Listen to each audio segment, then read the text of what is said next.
Now, Julie has a Leo ascendant, very much one-sided chart, a whole squish of planets in the 6th and Sun in the 7th. Now, unfortunately, with this particular computer program that I use, it doesn't show a chart the same way as it does on astro.com. So if I just click here, you'll see an astro.com chart.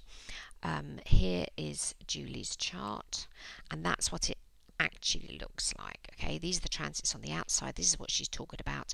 Pluto and Saturn are going to be chugging their way through the 6th house here. She natally has Sun in the 7th.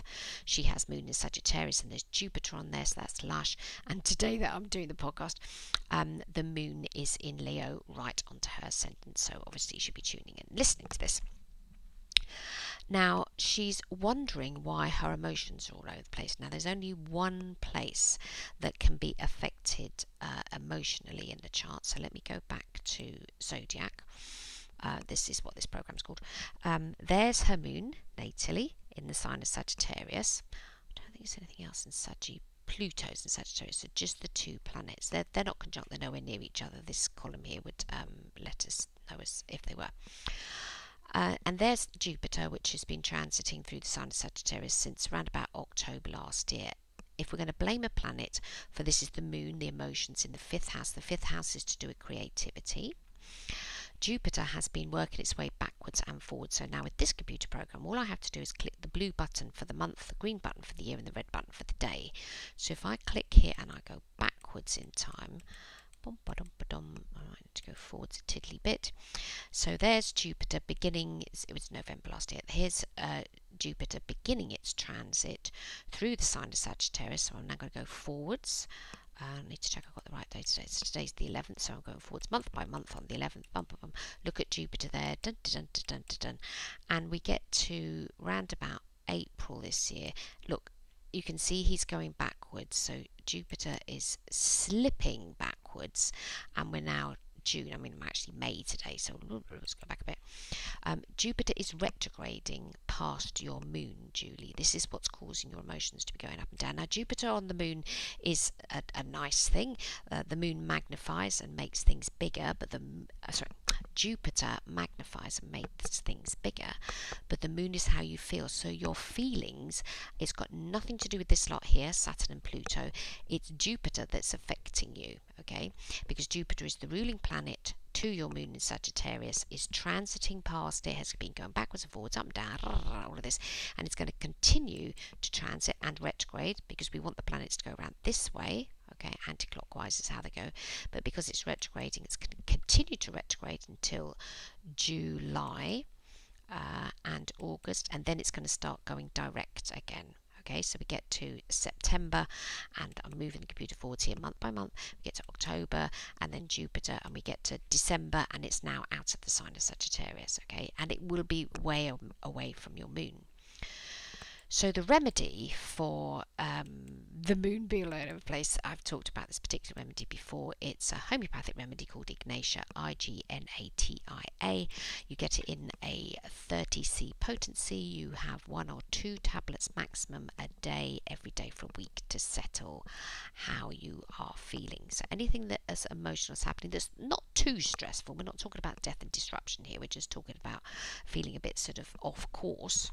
COURCE as in path, off your path, then Ignatia is fabulous. That actually is, it is very good for grief and upsetment and all the sort of traumas that you get. But it's a nice standard homeopathic remedy. So that's what I would recommend to help with the feelings. Now, as far as the Saturn and Pluto thing here, so I'm just pointing them out there. So let's just shut that up a bit. Saturn has already been transiting for quite a while through the sign of Capricorn, so I'm going back month by month by month. So we get, there's a bit of a retrograde going on there. So Saturn since December 2017 has been transiting through the sign of Capricorn. Pluto's been doing it for ages. I have to go way back there. So Pluto has been transiting through Capricorn, I don't know, since about 2008. Don't forget, this computer program's not entirely accurate, unlike astro.com, but it's very visual, which is why I'm doing the screen record. And when you were born, Pluto is here, okay? Now, if we were to go back further in time to this here, 2002, and you were born in 97, if I remember rightly, yes, so 1997, Pluto is now on your moon. You need to think back in time to 97, 98, 99, 2000, 2001. What was going on for you when you were age 5? Because Pluto was there when you were born. You get to age 5 and Pluto is now on your moon. Normally speaking, Pluto conjunct very close to the moon. The moon is how we feel. Pluto is about deep change and transformation. Some sort of inverted commas type of trauma or whatever could have happened. I'm not saying has happened or did happen, but that's a possibility. And because you have a one-sided chart, you're going to spend the majority of your life underneath the influence of Pluto. So I'm going forwards in time again now. La la la la la. 27, 28, 29, 2010.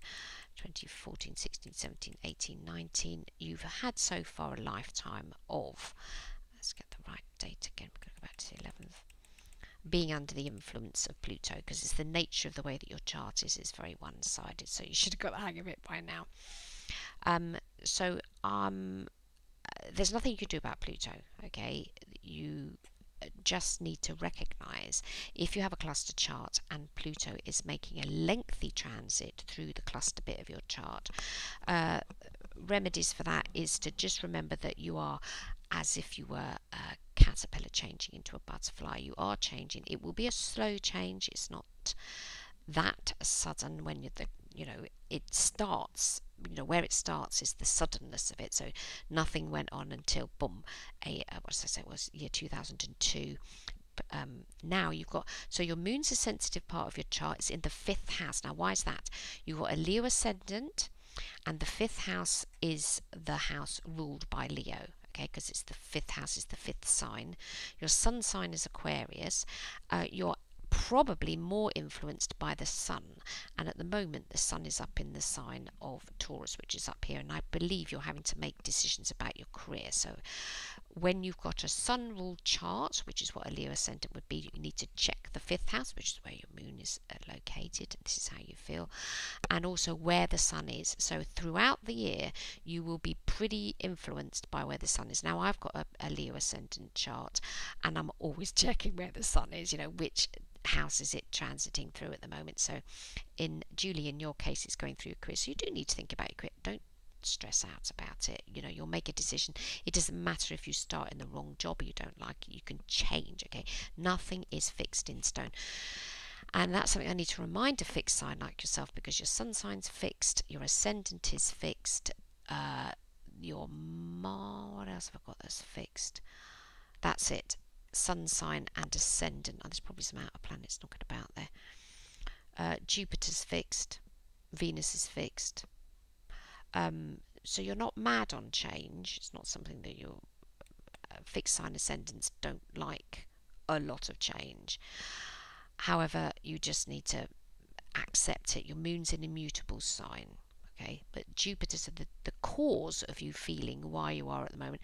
We're not going to blame Saturn or Pluto, because Saturn's perfectly happy in Capricorn, loves it.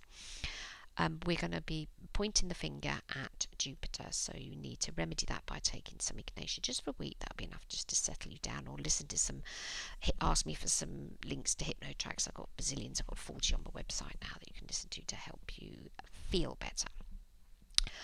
So this is Julie's chart that we've been talking about. Now that's 2 charts today. I never like to do one. I always like to do different things. We're also going to look at the chart of Salvador Dali, who you might have heard of because he's a famous painter, and he's celebrated today, because I'm recording this on the 11th, but it won't be broadcast until tomorrow, the 12th. He is a sun sign Taurus. Had a Cancer ascendant, and I wanted to demonstrate a planetary trigger. Okay. Now, so let's read the burbles. So let me go back to Wikipedia. And I thought, well, 2 things that are going to but make a big impact in someone's life is generally death and birth. And Salvador Dali was born on the 11th of May. His brother had died earlier. They kept dragging him to the grave and telling him he was a reincarnation. Goodness, what the parents were up to.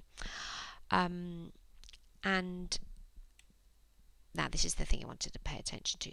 So, on the 6th of February 1921, Dali's mother died. Okay, so I've got his birth chart here, and we're going to go to the 6th of February. And in the UK, we do date first, then month, then year.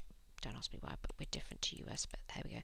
So, it's 6th of February 1921. So, I'm going to zoom the computer back. 1921.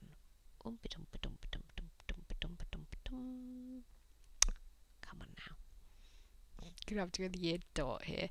1921, and we need to go to February. There we go. And we need to go to the 6th. Now, we were just talking about Pluto, so we're going to talk about Pluto again. Now, in Dali's case, Mr. Salvador Dali, Pluto was there when he was born. It would have transited and gone past his Neptune before this date. So I think he's 16. This says there on the Wikipedia page. He was 16. Yeah, when Dali was 16 years old.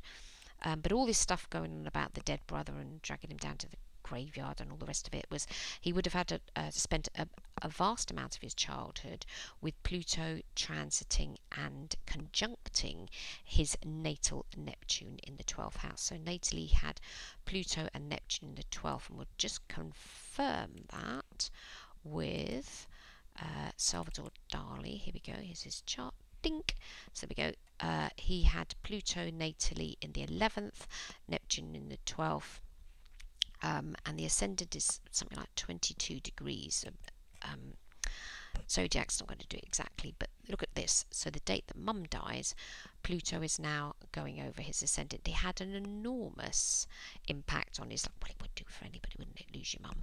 A big impact. And if we're going to blame a planet, we're going to blame Pluto in this case. Pluto didn't cause the death of his mother, but he was deeply changed because of it. So Neptune was there when he was born. By the time he gets to 16, Neptune's now here. So Neptune's overtaken Pluto because it's a faster planet. Pluto's much slower.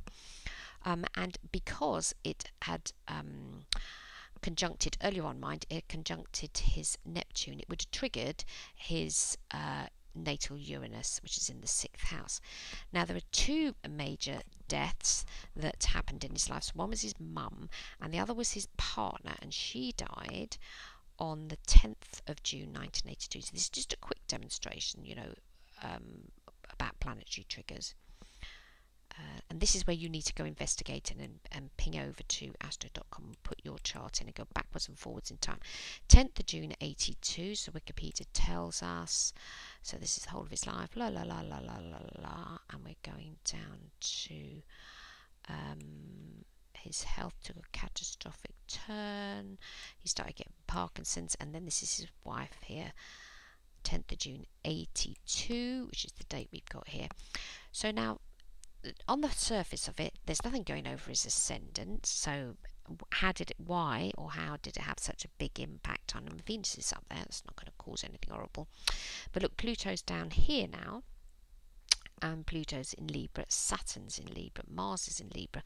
And those are all opposite his natal moon in Aries and his Jupiter. So we've got an opposition thing going on. So it's not as severe as what happened to him at birth, but it would be squaring his ascendant, because a planet in the sign of Libra will square the ascendant. I think I've covered aspects. I don't talk about them much. Episode 19. But Pluto's now square the ascendant. I think it's trine it. I'd probably have to go back a bit. But Saturn might be. Yeah, so look, Saturn is doing a square to the ascendant there. Opposition from the ascendant. So this is.